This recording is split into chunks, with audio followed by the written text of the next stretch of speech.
What's going on, YouTube fam, and what's poppin'? You know what it is, it's your boy, the wisest, the most powerful king of all nerds, Brimeezus. At this current place in time, there are over 800 Pokemon to discover and collect. It's really hard for me to delineate a top 10 list of my favorite Pokemon when they're always coming out with new generations of Pokemon and new creatures to love. Plus, due to the competitive aspect of Pokemon, I've acquired an appreciation for certain Pokemon that I would not normally care about. So I'm going to attempt a top 10 list of each Pokemon generation while I can. For this list, I'll be including both design, lore, competitive usage, and anything else that will make somebody think a Pokemon is awesome. None of these videos will include legendary Pokemon. Generation 6 is my most favorite Pokemon generation, not because of the Pokemon that was introduced, but the overall improvements to gameplay. The 6th generation of Pokemon was when Fairy-type Pokemon were introduced. Not only did Generation 6 give us a brand new Fairy Pokemon, but it also made previous Pokemon such as Clefairy, Wigglytuff, and Azumarill into Fairy types. Also, don't forget to check out my other top 10 Pokemon from other generations. The links will be below, and you can also click them at the end of this video. Dragalge. Dragalge is one of the worst names in all of Pokemon. I'm surprised that my phone was a voice text to even pick this up while I'm writing this script. It's a poison and dragon type Pokemon, which is pretty unique. It's funny how all the dragon type Pokemon from Generation 6 made it onto this list except for the pseudo legendary Pokemon from the 6th generation, which was Goodra. But anyway, Dragalge had great bulk and incredibly high special defense. It could also learn Acid Armor, which would sharply rise its defensive stats. But what really makes this Pokemon good is its hidden ability, which is Adaptability, which doubles its attack power of Pokemon moves of the same type. Normally this Pokemon's special attack is not that high, but because of adaptability it is. It didn't matter that this Pokemon was slow because it could take hits left and right and dish out more than it took. Tyrantrum. Tyrantrum is one of the fossil Pokemon from the 6th generation. It has very high attack and defense. It was just a very straightforward brute force kind of Pokemon. Its hidden ability Rock Head negated recoil damage, so it can use moves like Head Smash, which is one of the strongest moves in the game, with no repercussions.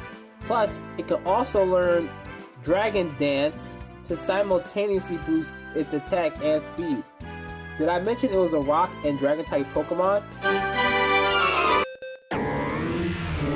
Malamar. Let me just start off by saying that evolving NK into Malamar is perhaps the most peculiar way to ever evolve a Pokemon. In order to get Malamar, you had to turn your 3DS upside down in real life in order to cause the evolution. Malamar didn't have anything but mediocre stats and decent bulk, but it had the ability Contrary, which Malamar could abuse excessively due to moves like Superpower. Superpower was an incredibly strong fighting type attack similar to close combat, but instead of lowering your defensive and special defense, it will lower your attack and defense. But in Malamar's case, it will boost its attack and defense because of Contrary. If you weren't running into any type of ghost type Pokemon in your opponent's team and your Malamar was equipped with a choice card, you were going to do some massive damage. Avalugg. Avalugg is a pure Ice-type Pokemon, and I think the most underrated Pokemon from the 6th generation. It had incredibly high defensive stats. It had the hidden ability Sturdy, which allows it not to be KO'd in one hit, and it could also learn Mirror Coat. Combined with its hidden ability Sturdy and Mirror Coat, it could basically knock out any special attacker with one hit because it will survive the massive attack from Mirror Coat and then do double damage back onto the attacker, which more than compensated for it having atrocious special defense. It could also learn Rapid Spin plus the ice type move Avalanche, which is the strongest physical ice type move in the game, and will always do double damage because of Avalugg's slow speed. Talonflame. Talonflame, with its contemporary for the 4th generation Staraptor, is tied for having the coolest names for a beginner flying type Pokemon. Talonflame is a fire and flying type Pokemon like Charizard, and it was perhaps the most commonly used Pokemon from the 6th generation because of its hidden ability Gale Wings. Gale Wings allow flying type moves to be priority moves, but in the 7th generation of Pokemon, it got nerfed because Talonflame could only use this ability if it had full HP, which was very rare due to the fact that Stealth Rock is common, plus other Pokemon had abilities such as Dazzling and Queen Majesty that negated priority moves, especially that commonly used and should be banned Pokemon Tapu Lele that has Psychic Surge, which basically negates priority moves all around.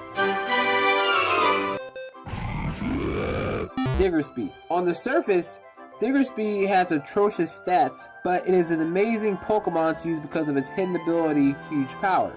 Huge Power doubles Diggersby's physical attack stats. Diggersby is also incredibly slow, but you can also learn the normal type priority move, Quick Attack. You can also learn Earthquake, which is arguably the strongest ground type move there is, and also the most commonly used move in all of competitive Pokemon play. And I forgot to mention that it was a normal and ground type Pokemon, so it gets the same type attack bonus as well. Greninja.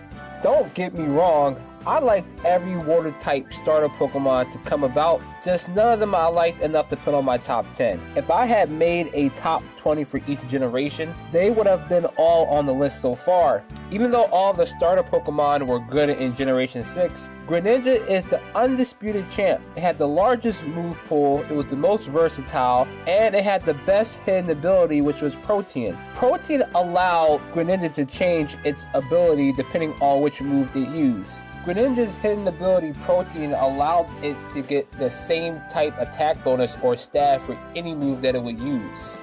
In Generation 7, there was a version of Greninja that was released called Ash's Greninja. Basically took the Greninja that Ash Ketchum had from the anime, which could Mega Evolve without a Mega Stone. And it also boosted the attack of his signature move that was Water Shuriken, including all of Greninja's stats. And let's talk about Water Shuriken for a bit. Water Shuriken was a water type priority move that can hit up to 5 times. And in Generation 7, it got changed from a physical type attack to a special type attack. This was better for Greninja because Greninja had higher special attack than it does physical attack. Noivern. Noivern is my most favorite dragon type Pokemon from the 6th generation. It also is the fastest non-legendary or Mega Evolved Dragon Pokemon there is, including Garchomp. Noivern doesn't really bring anything new to the table that we haven't seen before in other Dragon-type Pokemon, with the exception they can learn the move Switcheroo. Switcheroo is a move that switches its own item with its opponents. With the right timing, Switcheroo can completely undermine teams that revolve around Mega Evolutions, or even shut down specific Pokemon playstyles that rely heavily among held items, which is a lot of Pokemon in the game. And this was very easy to pull off with Noivern's amazing speed. Slurpuff. Slurpuff is one of the most unassuming and derpy looking Pokemon there is.